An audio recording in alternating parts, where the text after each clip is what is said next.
婚礼现场，女友扔下我，坚持要去照顾她感冒的白月光。在场宾客都看好戏似的等着我发疯吃醋，我却反手拿出轻便的运动鞋替她换上，赶紧去吧，别让人家久等了。看着她远去的背影，我笑了。她不知道，她白月光绑定了续命系统，需要靠她给自己续命。上赶着送死的蠢女人，不救也罢。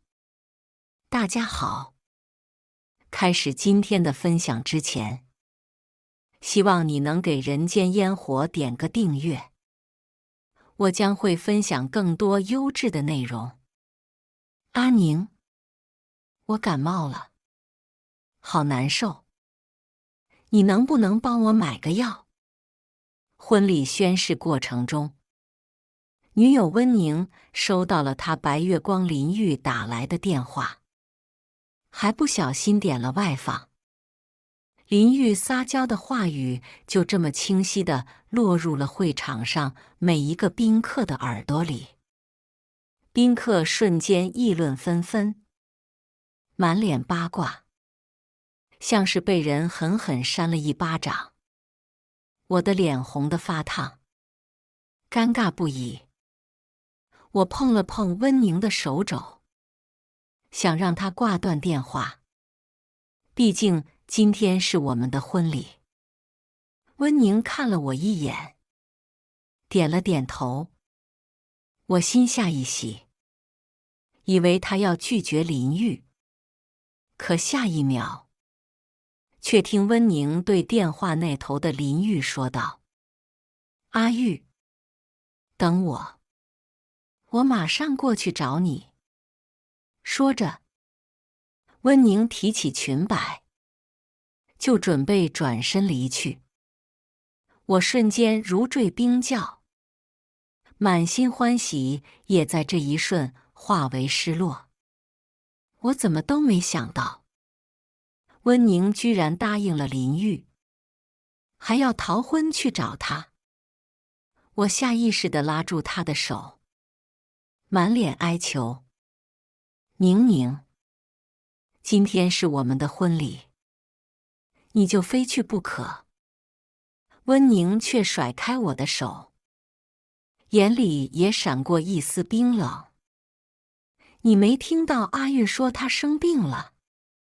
江明，你和一个病人计较什么？她只是小感冒，用不了几天就能自愈。再说，就算真的严重到需要用药，也可以点外卖送货上门。有必要你亲自过去照顾？”我不死心地拉住了温宁另一只手。林玉可不是什么好人，我不能眼睁睁地看着他跳入火坑。见我这样，温宁脸上显出几分嫌恶，怒喝开口道：“江明，你能不能别无理取闹了？赶紧放手，不然我们就分手，婚也别结了。”听他这么说，我不由一怔。我没想到他为了逃婚去照顾林玉，竟然拿出了分手这个杀手锏。之前我每次惹温宁生气，他都会这么说，以此拿捏我。每次他一提分手，我都会被迫让步，妥协屈服。他明知道我很在乎他，也知道说这话我会难过，但他还是这么做了。无非就是仗着我宠他爱他。我以为结了婚他会有所改变，一切都会好的。可现在他居然为了曾经抛弃他的林玉和我提分手，还是在婚礼现场。在众目睽睽之下和我提分手，全然不顾我的尴尬和委屈。在场宾客见状，都看好戏似的等着我发疯吃醋。你们说这次江明会怎么做？还用问？当然是像之前那样一哭二闹了。哪次他不是这样的？不过这次确实是温宁过分了。哪有人在婚礼上和前任暧昧，还要逃婚去照顾前任？我都替江明尴尬。我攥紧了手，对他的最后一丝希望也就此熄灭。到头来，我的忍让竟成了他恃宠而骄，一次次打压我，羞辱我的资本。原来真心并不一定能换来真心。我这些年的努力付出，在他眼里根本不值一提。突然就有些心累，不想再当胜负救赎他了。想到这儿，我松开了他的手，轻笑道：“那你去吧。”温宁不疑有他，迫不及待地转身就走。走了2步，却又折返回来，从一旁的柜子里拿出轻便的女士运动鞋。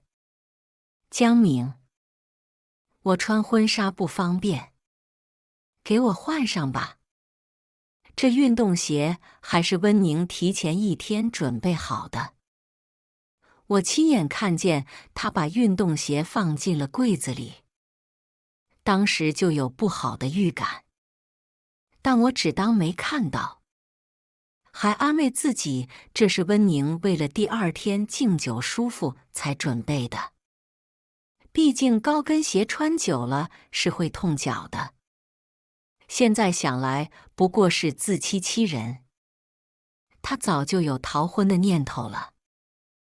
我没理会众人惊愕的眼神，弯下腰，给温宁换好鞋，还不忘贴心嘱咐：“赶紧去吧，可别让人家久等了。”见我这样，宾客们都纷纷瞪大了眼睛。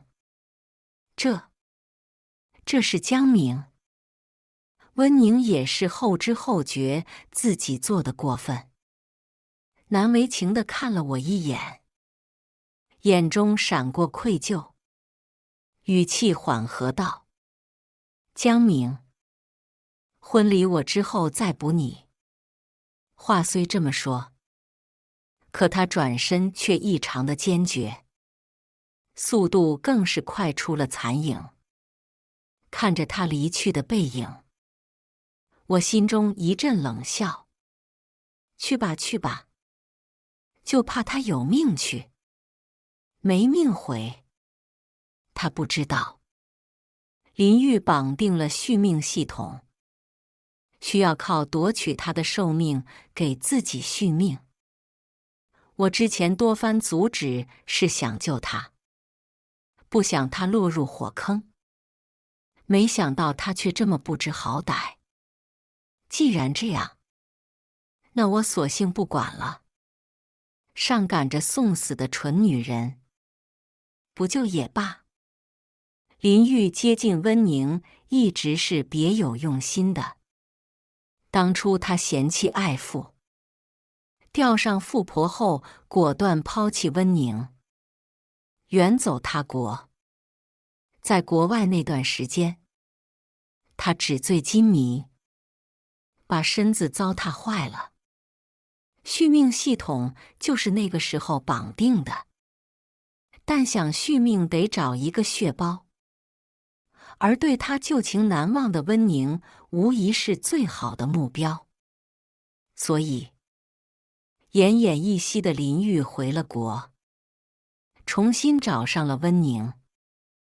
哪怕当时我们已经订婚3年了，为了续命，林玉总会找各种各样的借口约温宁出去，再趁他不注意，用系统偷偷夺取他的寿命。而我之所以知道，是因为我也绑定了系统。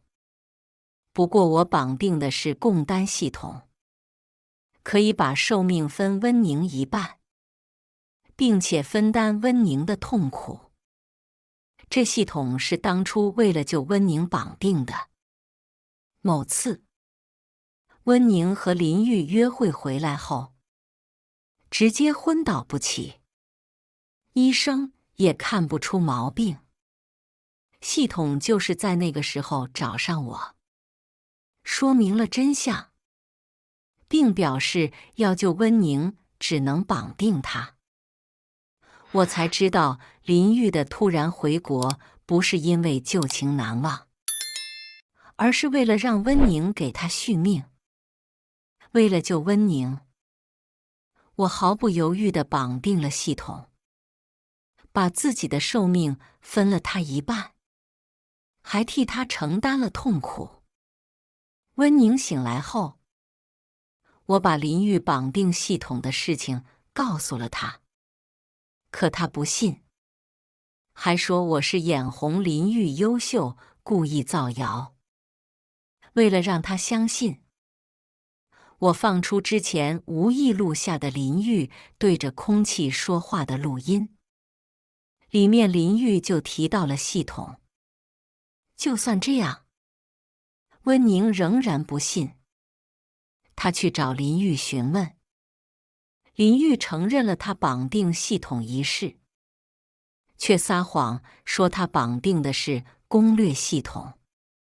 攻略不到温宁，他就会死。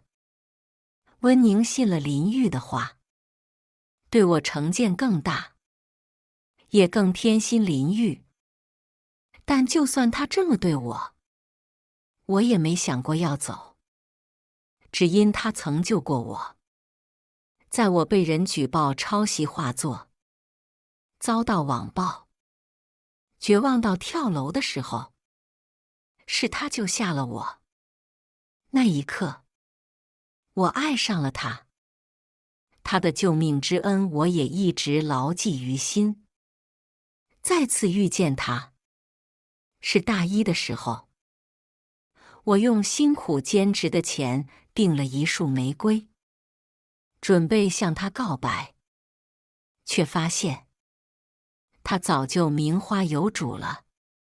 于是，我选择在一旁默默守候，直到林玉抛弃了他，害他患上抑郁，几度自残。林玉的离开给了我上位的机会，这次轮到我救赎他了。我带他辗转各地，为他寻遍名医治疗抑郁，更是给他折一罐子的纸星星，给他编织小玩偶，逗他开心，帮他走出失恋的阴影。在我的努力下，我们在一起了，后面更是顺利订婚。也正是因为我爱温宁，所以我再三挽救他，不忍他受伤，他却一次次地让我失望，寒我的心。生日当天，我准备了一桌子他爱吃的菜，满心欢喜地等他回来。可他却和林玉一起放孔明灯，许愿白首不离。车祸受伤那天，我想让他来医院给我交医药费，他也冷漠拒绝，只因他在和林玉约会，还说我是装的。我不止一次阻止他和林玉见面，他却说我小心眼。我阻止不了他，只能一再地把我的寿命分给他，替他承受被林玉夺走寿命的痛苦。婚礼是我给他最后的机会，我期待温宁能选我，哪怕只有一次。可他还是抛下我去找林玉。我彻底心死，不想再拯救他了。对于他和林玉，我选择尊重祝福，就让他们锁死吧。想到这儿，我在脑海中疯狂呼唤系统：系统，在吗？我后悔了，我要解绑。我不想再和温宁共担生命，替他承担痛苦了。好一会儿，脑海中才响起了熟悉的机械音：宿主，你只有这一次机会，还要付出相应的代价。你想清楚了。绑定系统的时候，系统就给了我一次反悔解绑的机会，代价是抹除情感。当时我一心爱着温宁，宁可承受痛苦，也不愿抹除对他的情感。但现在，我释然了，抹除情感好像也没那么难以接受了。想清楚了，解绑吧。话音刚落，系统就开始解绑。我感觉到身体里有什么东西在不断地往外抽离，大概是我对温宁的情感。抽离情感的过程中，回忆片段在我眼前一一浮现。温宁也曾满心满眼都是我，他就像我那天说了很多鼓励我的话，还陪我借酒消愁。为了感谢他，我经常给他带早餐，送零食。后面学校里传出了我俩的流言，他也是笑着打趣，我俩假戏真做算了。可没多久，他就因为搬家转校了。大学再次遇见他，我以为能和他再续前缘，可他身边已经有别人了。直到林玉离开，我开始重新追求温宁。在一起后，我对他更是掏心掏肺的好。他一句想看雪，我就拼命打工，租了一台造雪机，给他人工造雪，陪他堆雪人。他不吃火龙果的籽，我就用牙签把籽一粒粒地挑掉。他就算要天上的星星，我也会去给他摘下。订婚后更是如此，他只是提了一嘴想我多陪陪他，我就辞了高薪工作，当起了家庭主妇，照顾他的饮食起居，包容他的一切小情绪。在这期间，我们也曾幸福甜蜜过。经过我的努力，温宁偷看他和林玉合照的频率越来越少，向我撒娇的次数则越来越多。就在我以为能一直这么美好下去的时候，林玉回国了。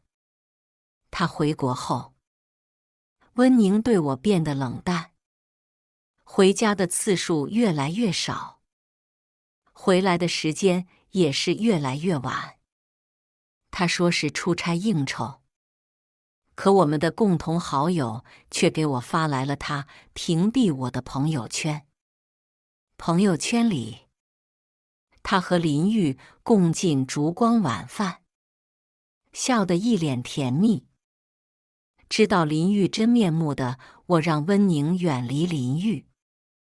他埋怨我小肚鸡肠，因为替他承担寿命被夺的痛苦，我痛得半夜打滚，想让他送我去医院。他却说我小题大做，不就肚子痛吗？忍忍就过去了。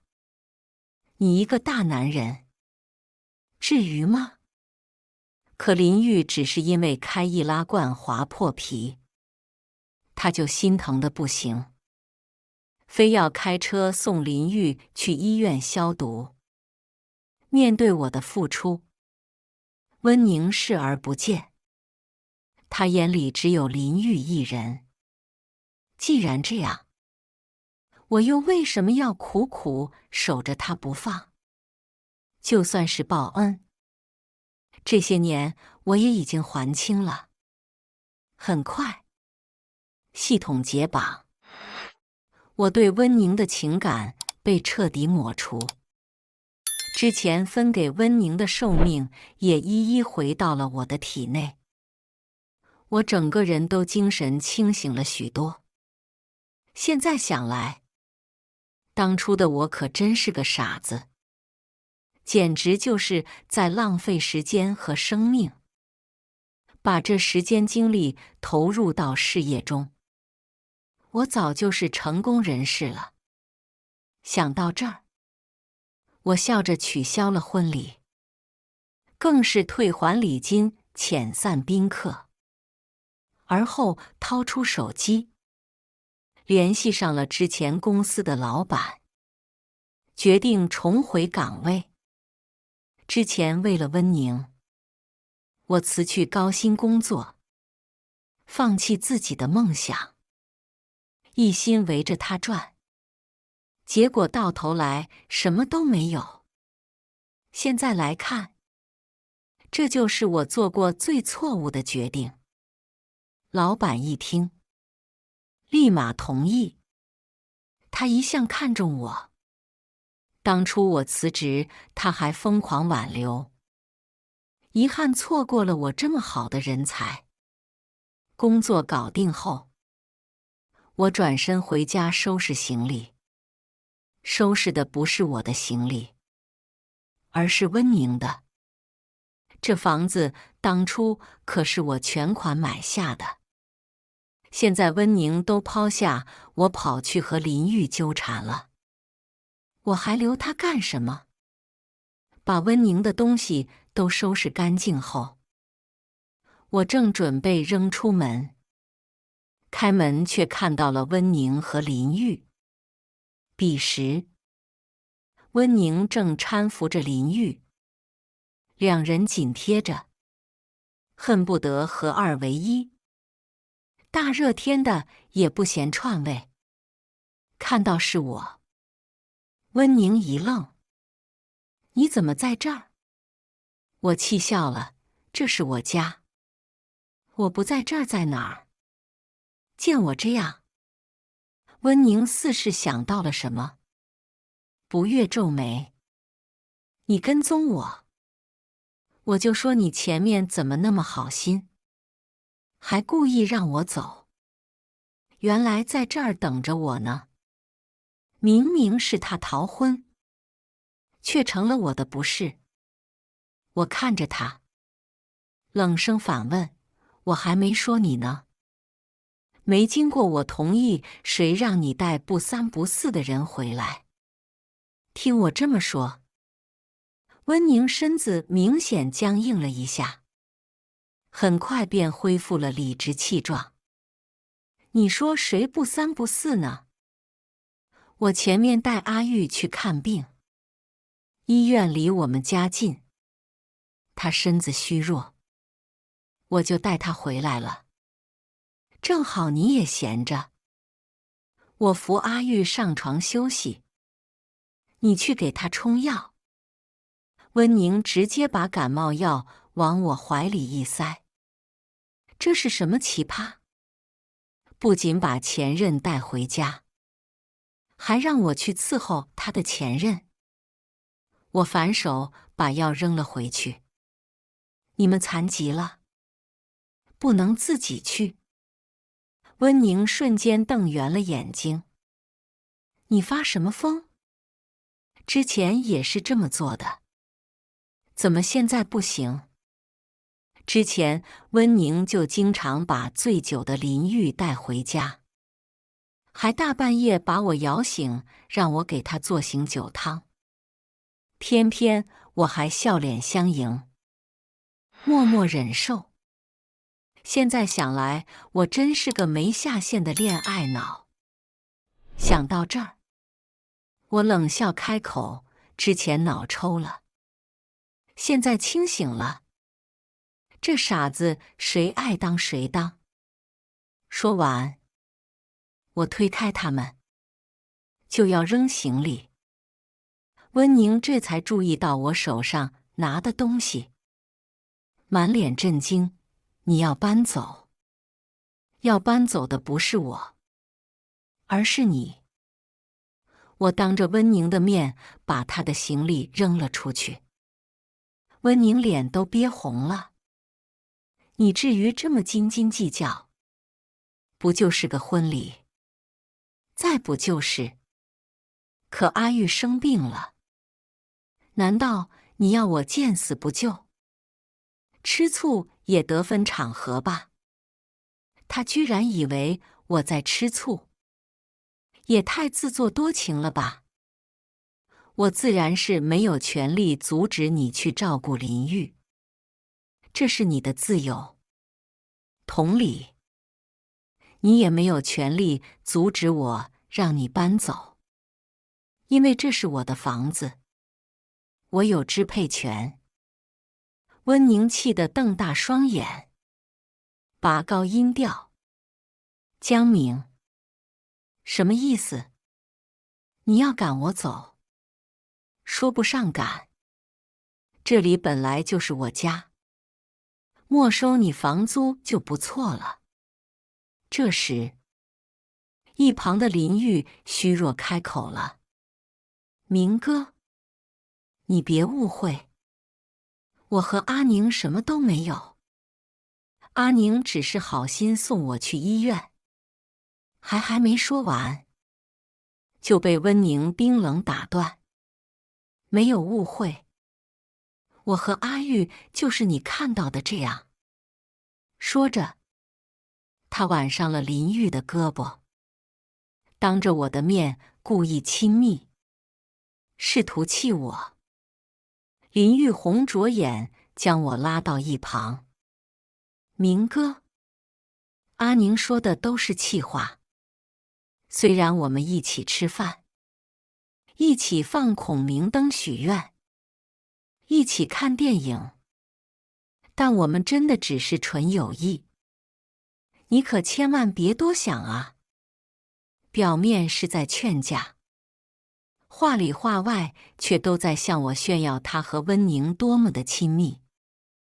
这已经是林玉的惯用套路了，他就是想激怒我，逼我发疯，让我失态。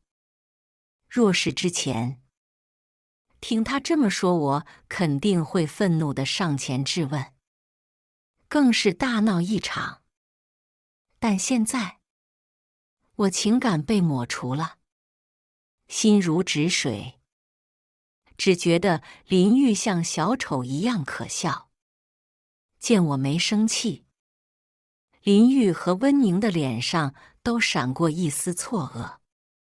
很快，林玉的嘴角就扬起一丝微笑。我还没明白他葫芦里卖的什么药，就见他顺势往后倒去，下一秒直接摔倒在地，哀嚎出声。摔到地上的时候，林玉还拼命咳嗽了几句，病怏怏的模样。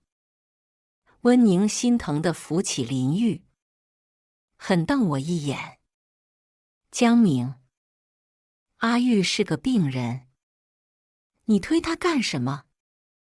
我看你就是嫉妒阿玉比你优秀，赶紧给阿玉道歉。”我无语地抽了抽嘴角。温宁眼瞎吗？林玉这么明显的绿茶都看不出来，他又不是纸，怎么可能一碰就倒？再说我根本就没碰到他。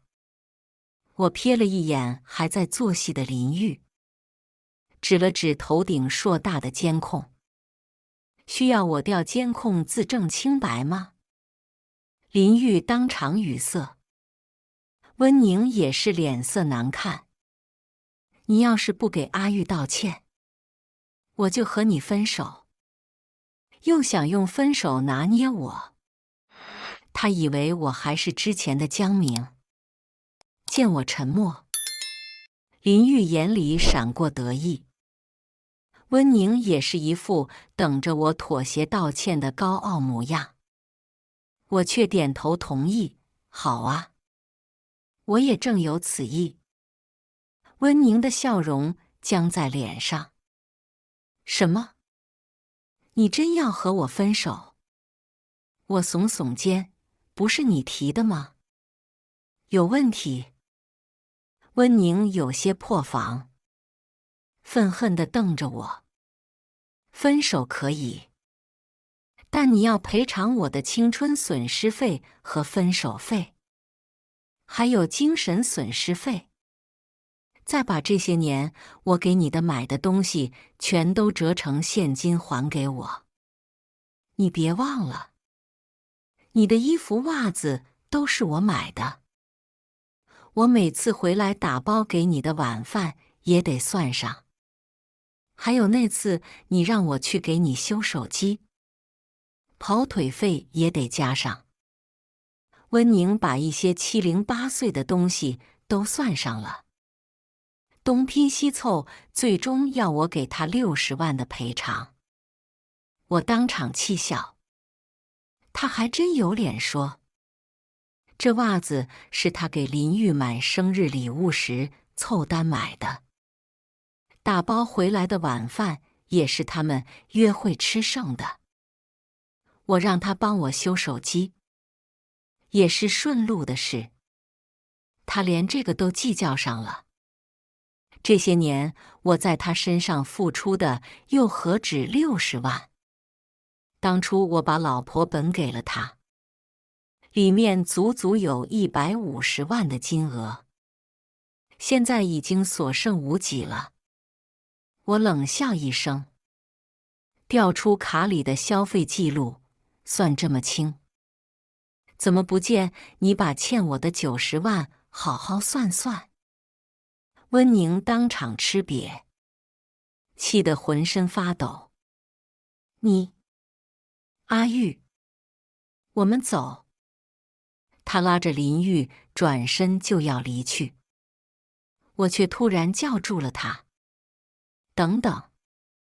温宁的眼里闪过一丝欣喜，就知道你舍不得。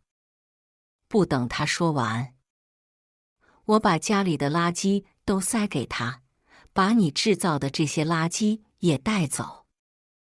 你等着，别后悔。温宁踩着高跟鞋愤恨离去。临走前，我看见他的脸色惨白不已，脚步也是一阵虚浮，踉跄到差点摔倒。而一旁的林玉则是面色红润，一副神清气爽的健康模样。看样子，温宁的寿命又被林玉夺走了不少，没有我替他分担，他怕是时日无多了。想到这儿，我心中冷笑，谁后悔还不一定呢。温宁不知道，他离死不远了。赶走他们后，家里重新恢复了平静，我可以尽情享受一个人的生活。我才发现，没有温宁要照顾是那么的省心和自由。我不用再早起给他做饭，也不用担心有做不完的家务，更不用为了顾及他的小情绪疯狂内耗压抑自己。我可以做我一切想做的事情，可以尽情地看电视、玩游戏，更是难得睡了个安稳觉。这要是放在之前，都是一种奢望。而被我赶走后，温宁为了气我，故意在朋友圈发了他和林玉的亲密照，有两人互相比心的，有两人深情对望的。甚至还有两人相互贴贴的。温宁还专门意特了我，并配文只是纯友谊。评论区里不少人都等着看我吃醋闹笑话，但他们失望了。我只回了句已分手，勿 Q 便没再搭理温宁了。与其把时间浪费在生闷气上，我都能多背好几个英语单词了。这段时间我都在忙着学习雅思托福。重回岗位后，老板对我依旧信任。上任1周就把一个对接国外的重要项目交给了我。这个项目需要和外国人谈合作，而我英语并不好，所以这些天我都在疯狂背单词，苦练英语。最终，在我的努力下，合作顺利达成，我也圆满完成了这个项目。老板很满意，给我升职加薪，还提拔我为项目经理。和温宁分手后，我在不断进步，他却在原地踏步，甚至还退步了。他每天都沉迷在和林玉的纠缠中，身体状况也是肉眼可见的越来越差。上次回家路上无意中碰见他，我一时间都没认出来。他眼窝凹陷，面容憔悴，嘴唇更是毫无血色，皲裂不已，再也没有往日的精致。说是女鬼都不为过。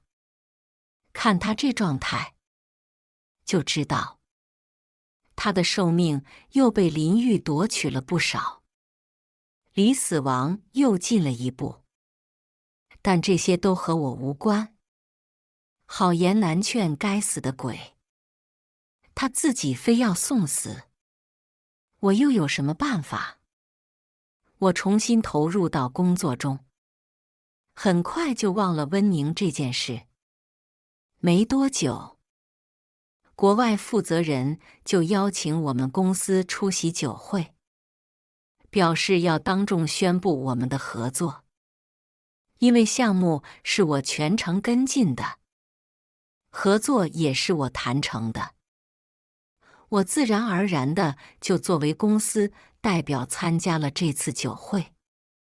到了会场，我意外地发现温宁和林玉也在。彼时的温宁穿着一身淡紫色的晚礼服，高贵优雅，和穿着白色西装，戴着金丝眼镜的林玉正好相配。他们一入场就吸引了不少人的目光。温宁是作为他们的公司代表来拉投资谈合作的，林玉则是他的男伴。看到他手上的合作书，我有些疑惑。他们不知道合作方已经和我们公司达成合作了。突然想起，今天这场酒会就是合作方为了公布我们的合作特意举办的。在此之前，我们的合作都是秘密进行的。想来，他们是误会什么了？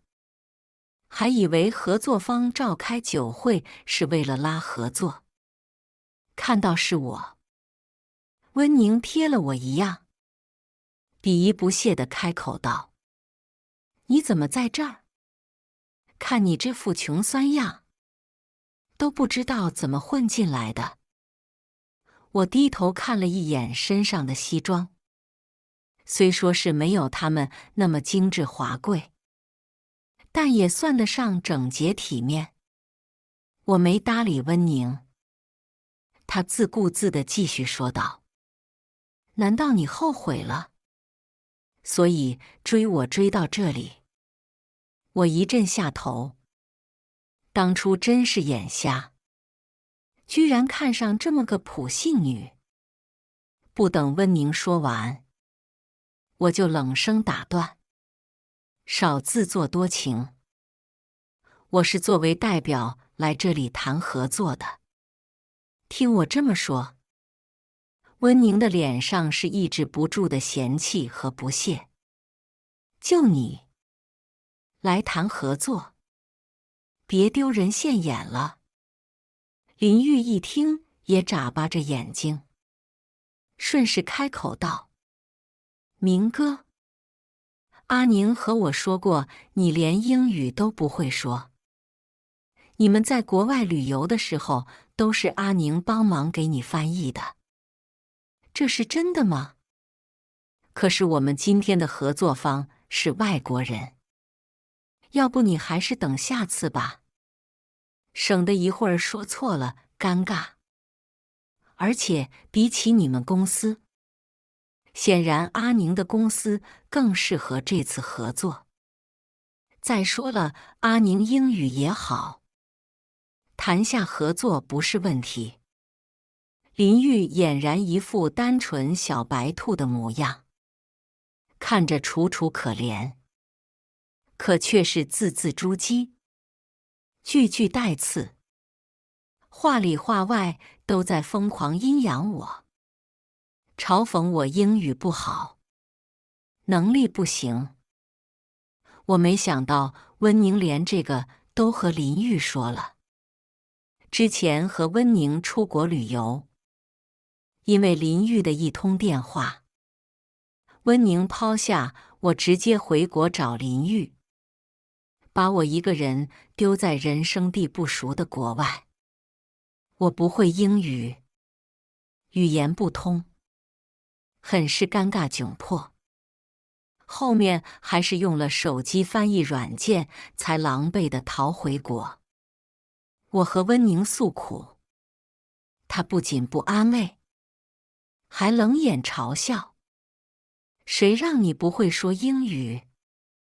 他一直都知道怎么戳我心窝子的，从前是，现在也是。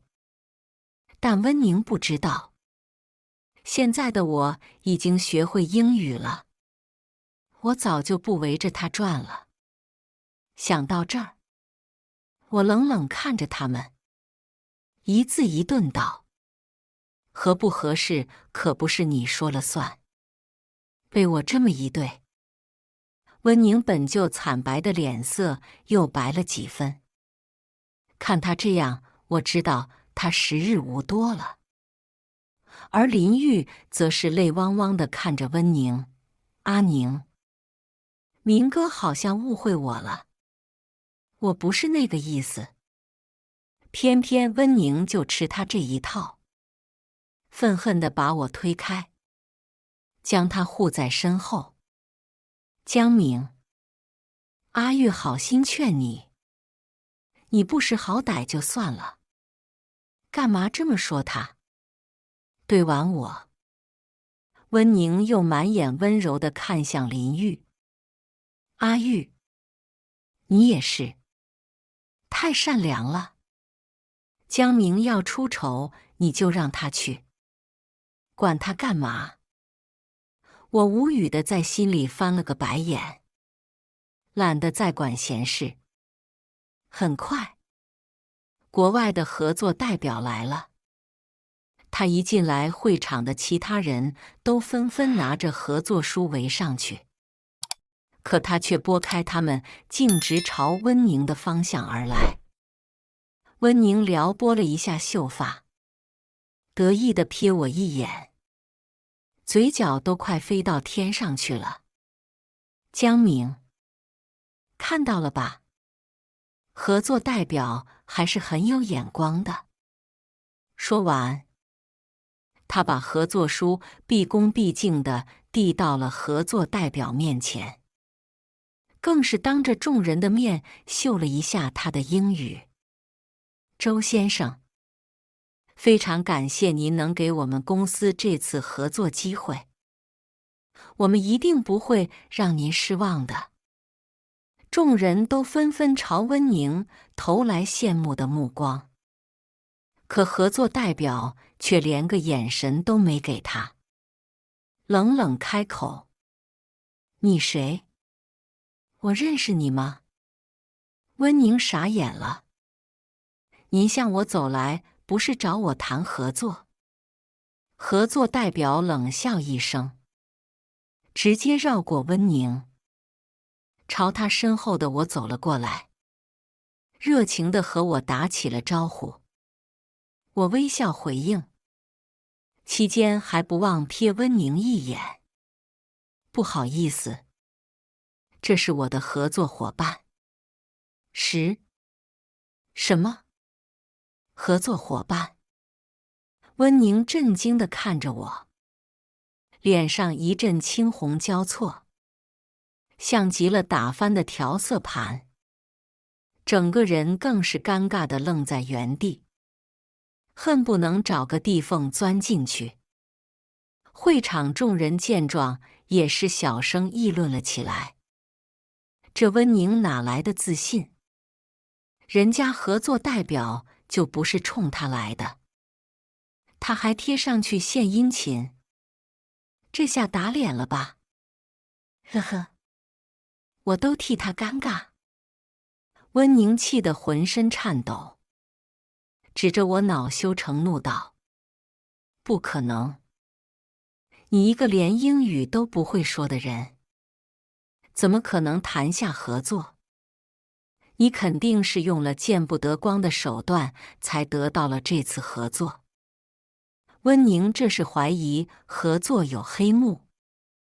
阴阳我走后门呢，我正要回怼，合作代表却挡在我面前，先一步开口：“江明先生都是通过雅思托福的人，他的英语可比你前面说的蹩脚英语流利多了。我没猜错的话，你这水平也就堪堪过了英语6级吧。还有，这是我们的合作文件以及我们当初合作的录像，合作过程中不存在黑幕，全凭实力。而我今天举办这个酒会的目的，就是为了宣布和江明他们公司的合作。正好大家都在这里，那我就顺便说了，我们周氏集团的合作对象有且只有一个，那就是江明所在的凌天公司，并且只承认江明当这个项目的负责人。说着，合作代表掏出合作文件，并且当众播放了当时合作的录像，亲口肯定了我的成功。温宁瞪大了双眼，难以置信地看向我。他怎么都没想到，我不仅学会了英语，还拿下了他心心念念的合作。他一向看不起的我，竟然全方位地碾压了他。他的表情像吃了苍蝇一样难看。而会场众人也是纷纷对温宁指点起来，说他是自取其辱的小丑，活该被打脸。一阵幸灾乐祸。一向好面子的温宁，现在却在众目睽睽之下丢脸。他攥紧了裙边，踩着高跟鞋咬牙离去。林玉见状，也一并跟了上去。临走前，还回头深深看了我一眼，眼里的狠戾一闪而过。他们离开后，合作代表邀请我进包间吃饭。和合作代表吃饭的过程中，我忘了前面的不快，氛围很是融洽。就在这时，温宁给我打来了电话，我下意识地挂断。他又给我打来，在连续给我打了10几个电话后，我只能冲合作代表陪笑。走出包间接电话，刚一接通，电话里就传来温宁惊恐颤抖的声音：“江明，快来救我！林玉他要杀了我！”不等我开口，温宁继续哭诉道：“江明，你说的都是真的，你没有骗我。林玉一直都对我别有用心，他把一切都说了。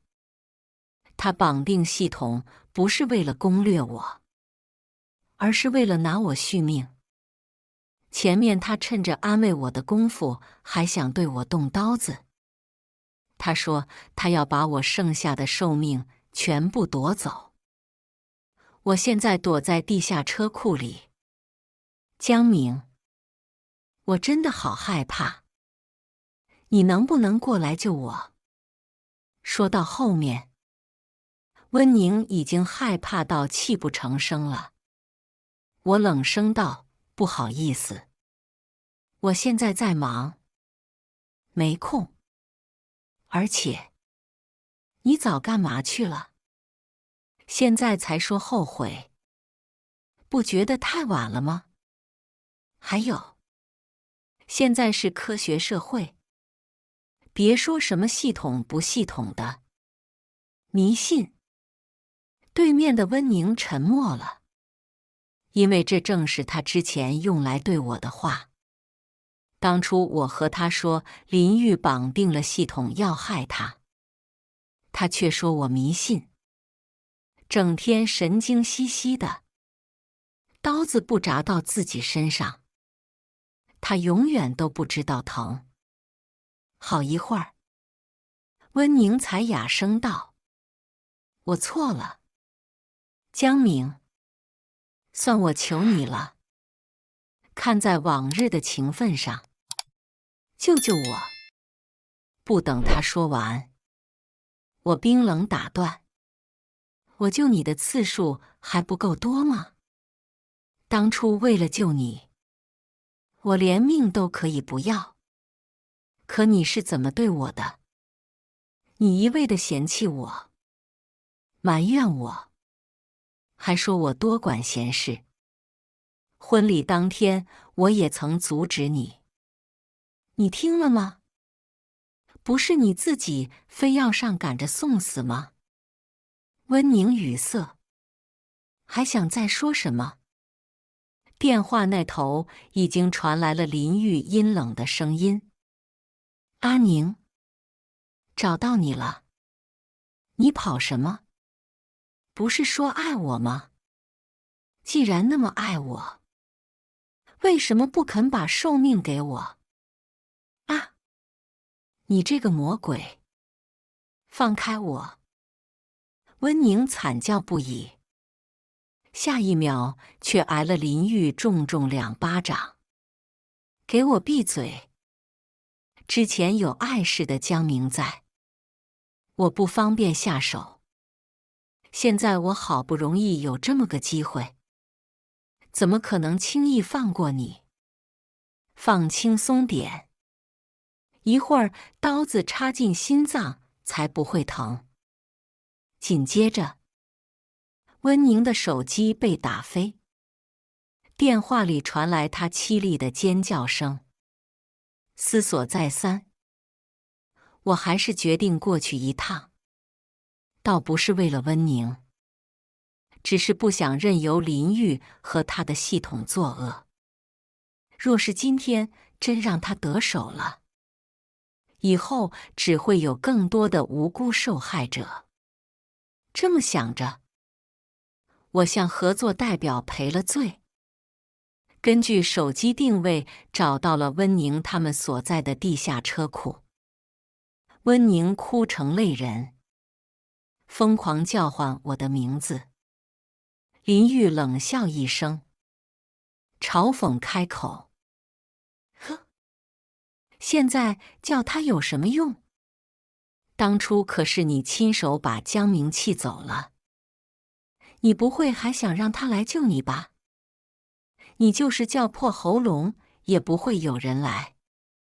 说着，林玉抡起了手中的美工刀，就准备往温宁的心脏刺去。千钧一发之际，我出面阻止。住手！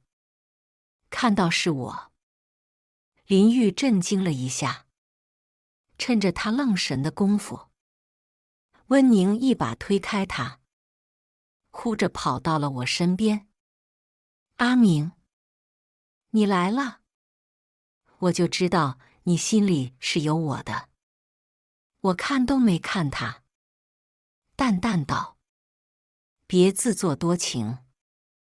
就算不是你，我也不会见死不救的。林玉见状，笑得偏执而疯狂，更是目露凶光。又来一个送死的，不自量力。那正好，把你们都杀了，我又能多活几十年了。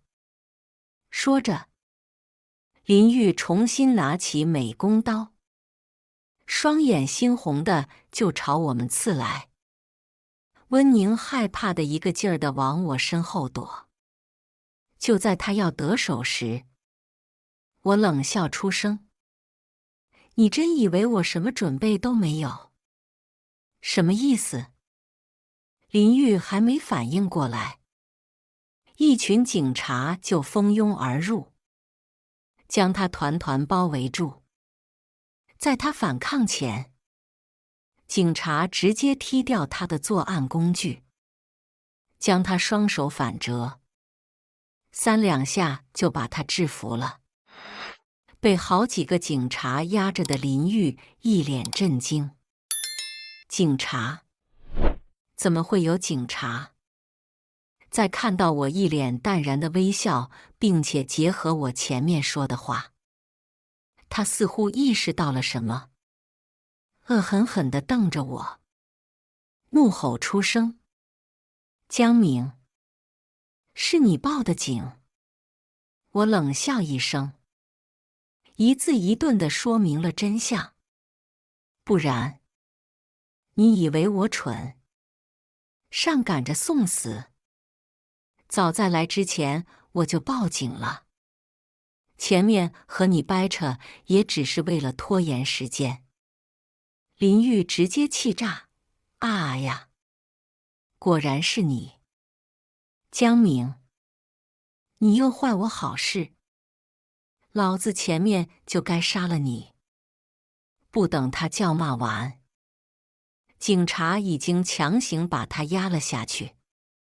因为证据确凿，没多久林玉就获罪坐牢，并且林玉的系统也因此被系统管理局的人发现。他们强制销毁了林玉的系统，防止他作恶。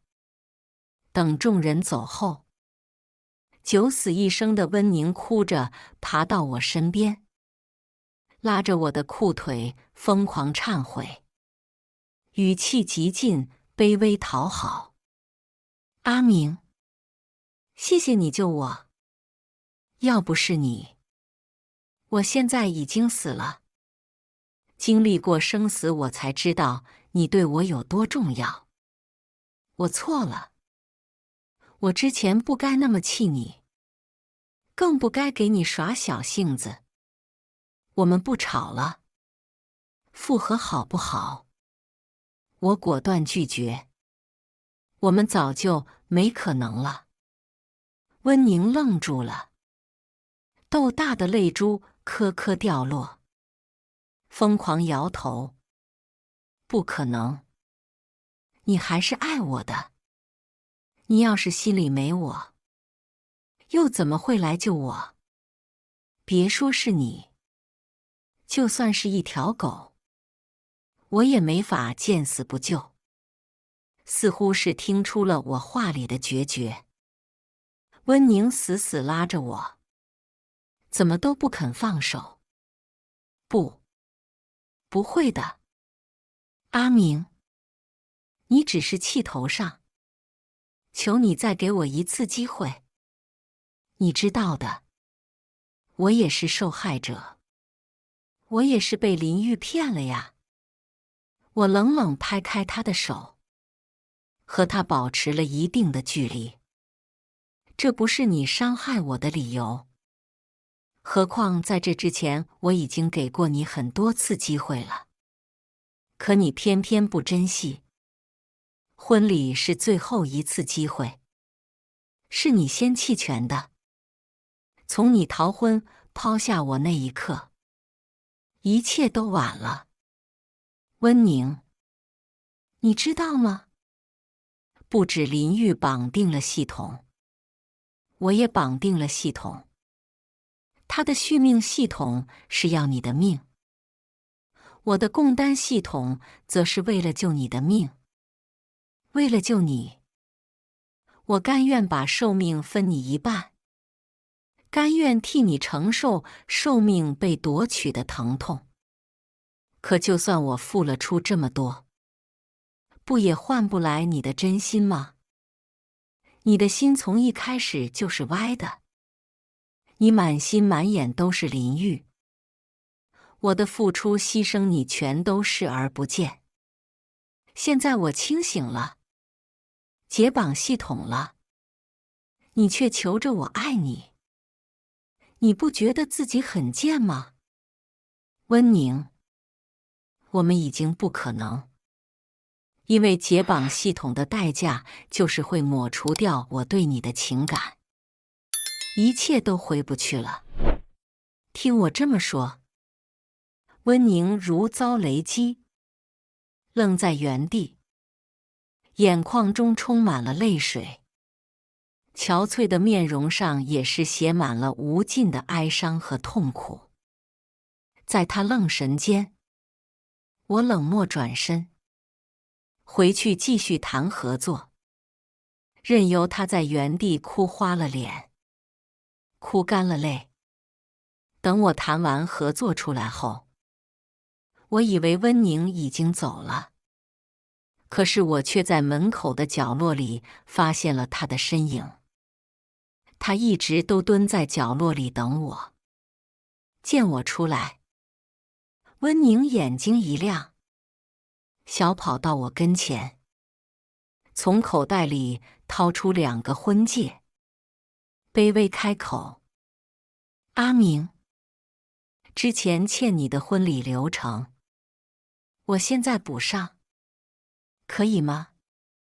不等我回应，他已经自说自话地给自己套上了婚戒，红着眼眶看向我：“阿明，我愿意做你的妻子，那你愿意当我的丈夫吗？”说着，温宁更是单膝跪地，把另一枚婚戒递到我面前。路人见状，纷纷驻足观望，还有不少人跟着起哄：“答应他，答应他！一个女生能做到这份上，怪不容易的。他也知错了，兄弟，你就再给他一次机会吧。”在舆论的压力下，我不得不接过婚戒。见我接过戒指，温宁眼里闪过一丝欣喜，我看得心中一阵冷笑。知错？他要是知错，就不会想到用舆论谴责这一招。他从始至终都是一个不会考虑别人感受、自私自利的人。在温宁势在必得的目光中，我反手把戒指扔了。晚了，我已经不需要了。见我这样，温宁当场愣住，脸色难看。江明，你为什么要拒绝我？为什么连弥补的机会都不肯给我？我看着他，冷漠开口：“温宁，别自欺欺人了。你从来就没爱过任何人，你爱的一直都是你自己。在你眼里，爱情需要用时间、金钱、精力才能衡量。可真正的爱情是无价的付出，是无法被量化的。可惜，你根本不懂爱。就算再来多少次，你也不会懂这个道理。从前我的世界里只有你，可是你对我爱答不理，今后我的世界只会有事业。你已经出局了。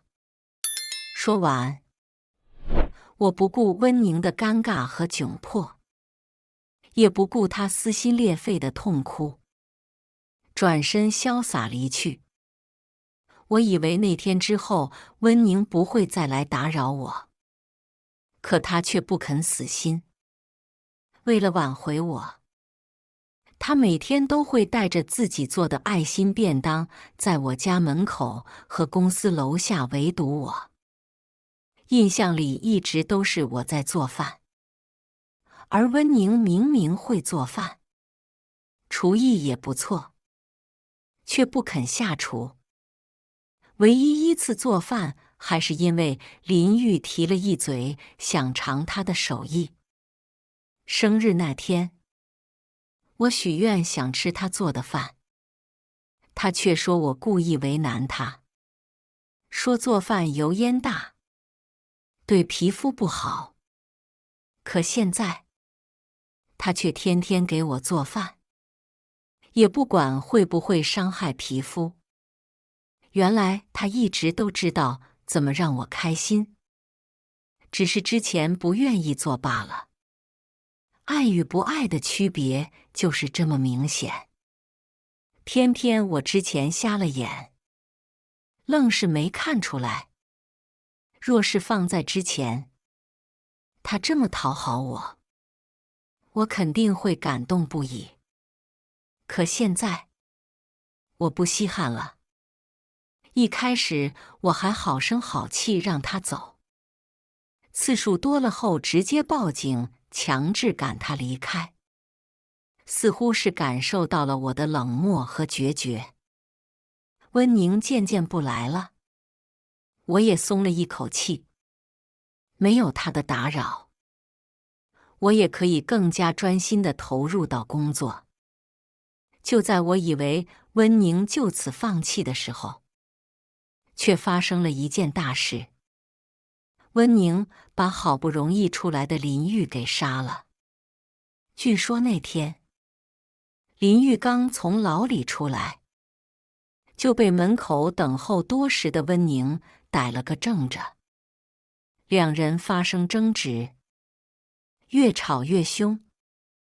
温宁一怒之下，直接掏出匕首，趁林玉没反应过来，连捅他10几刀，活活把他捅死。林玉死后，温宁因此获刑坐牢。他在牢里给我写了一封信。等我收到信的时候，已经是3个月后的事情了。阿明，在这里我时不时会想起我们曾经在一起的美好。你说，要是没遇见林玉，我们的生活会不会不一样？我和你大概能幸福地生活下去，并且生好多孩子吧。可惜，没有如果，会变成今天这样，都是我咎由自取。要不是我对林玉念念不忘，也不会成为他的目标，更不会毁了我们的美好生活。我现在的每一天都是在无尽的悔恨中度过的。阿明，我真的后悔了。我在牢里好想见你，你能不能过来看看我？我想当面向你赎罪，希望你能原谅我。但我并没有去见温宁，因为彼时我正在忙着100万的应酬。何况他给我造成的伤害，又岂是几句轻飘飘的道歉就能抹除的？迟迟等不到我的温宁，没多久就相思成疾，抑郁复发，终日浑浑噩噩，很快就疯了。而因为他被林玉夺走了大部分的寿命，疯癫了半年不到，就直接死在了牢里。由于他是疯子，每天都要注射镇定剂，所以死的时候也根本没人发现，只当是药效生效了。后面等尸体发臭了，被老鼠啃食了大半，人们才发现，把他随便找个地方埋了。面对温宁的遭遇，我丝毫不同情，只觉得善恶终有报。这之后，我没再关注温宁，他也渐渐淡出了我的生活圈。而我拿下了一个又一个的订单，事业有成，不止在公司，在整个行业都混得风生水起。没有温宁的束缚，我很是潇洒自由，心中无女人，事业自然神。我的人生本该如此。以上就是今天分享的故事。大家有什么想说的、想吐槽的，欢迎在下方评论交流。也更希望能给人间烟火点个订阅。我将会分享更多优质的故事内容。